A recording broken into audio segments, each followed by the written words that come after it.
నేను ఈరోజు నైట్ ఒక పూజ చేయడం జరిగింది. పవన్ కళ్యాణ్ గారు, మీరు ఏమీ బాధపడద్దు. మీ కొడుకు మంచిగా ఆనందంగా మీతోని మళ్ళీ ఎలా అయితే మీరు ఘటన జరగక ముందు గడిపారో అలాగే మళ్ళీ చూస్తారు. నా వంతుగా నేను కాపాడుతాను. పూజలో కూర్చోబోతున్నాను. నైట్ ఎవ్రీడే నైట్ కూర్చుంటాను కాబట్టి చేస్తాను.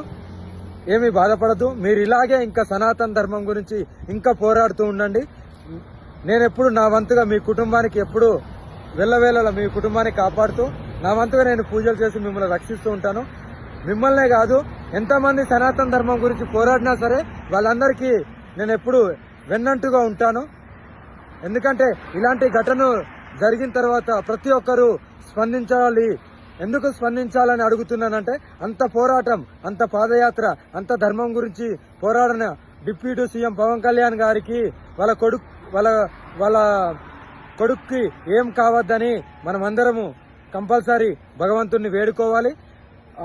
మార్క్ శంకర్తో పాటు పవన్ కళ్యాణ్ కొరకు మార్క్ శంకర్తో పాటు మిగతా పిల్లలకు కూడా ఏమి కావద్దు అని మనమందరము కంపల్సరీ మన భగవంతుని వేడుకుంటూ